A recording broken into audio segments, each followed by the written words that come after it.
off camera, I took the book out of my 2 pieces of glass. And then what I did was I placed it in the press because I wanted to try to flatten out a few areas. So the way the book or the cover looks, if you can see, it came out a lot better. I'm happy with the process that I performed on this book. The whole area is filled in relation to the top and the bottom of the front cover, and the spine is completely filled in. There is a haze over the whole front cover in relation to the actual leaf casting.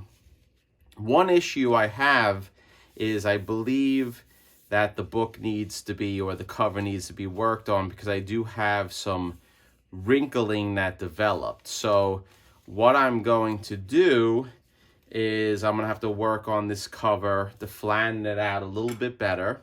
And the way we're gonna do it is I am going to localize the troubled issues, the troubled areas with my small iron. So we're gonna give it a nice flattening with the iron to try to work out the ripples and wrinkles in the newly casted paper. So it looks a little bit better. And then after I do that, what we're gonna do is we're going to press the book or the cover in my press, and we're gonna do this several times because my goal is to make this super flat. Here there's an issue that we're gonna have to work on, but I'll be able to do it. It's just gonna take time, and once it's fully pressed, I can concentrate on these areas, and you'll see in future uploads, or actually in this video, when this is fully dried and flattened, I am going to use some light sandpaper to sand down the actual high pieces of the paper like you do when you do body work. So stay tuned for the next installment with the magic of editing will be now. Hello, YouTube. Okay, the comic dried, or the comic cover dried for the night. All 3 pieces are firmly attached. But I have to say, I'm going to redo it. Everyone is going to think that I'm crazy, but I try to do things the way I want to do them, and if it has to be done again, I have no issue with it.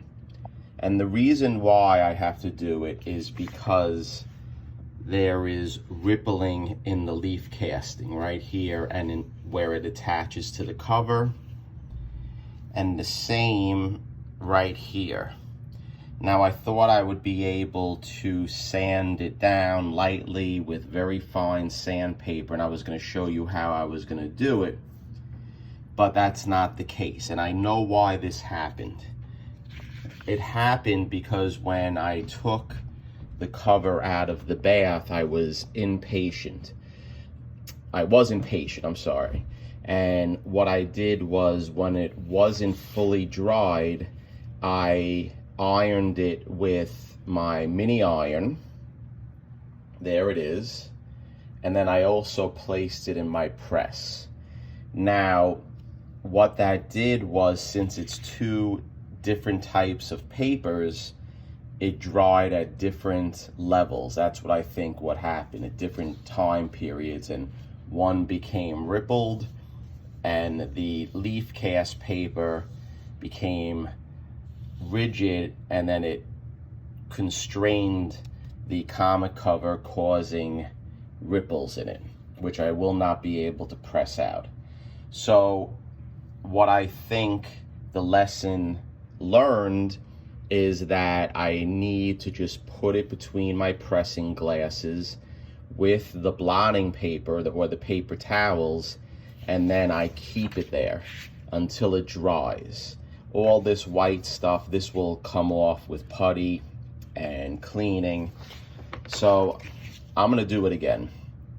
And I have no issue doing it again because I really think that I am fine-tuning the process, because if you look at this paper that connected the cover, it's very smooth and it really connects the top and the bottom of the covers awesomely.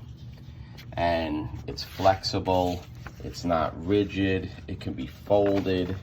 So I'm happy with the results, minus my little hiccup, my mistake with trying to rush the cleaning process, the drying process, which I know now was a mistake, and I'm gonna do it again. So I'm gonna put this aside for a few weeks because I get a little frustrated and I want to start a new project, and I'll revise this in the future, and we'll definitely be able to do it and get rid of these ripples and make it a more sound cover. And then what I plan on doing, like I said, is I am going to do color touch, because we can't keep it like this. And I'm going to use different mediums, including colored pencils, markers, things of that nature. And believe me, this book is going to come out very nice, I think. So stay tuned. Thanks for the nice comments, and look out for future content regarding the saga of the Wiz Comics cover number 23. And just remember, I do have another copy that I can go off of. So this is something that is going to help me out when I do the color touch. And stay tuned.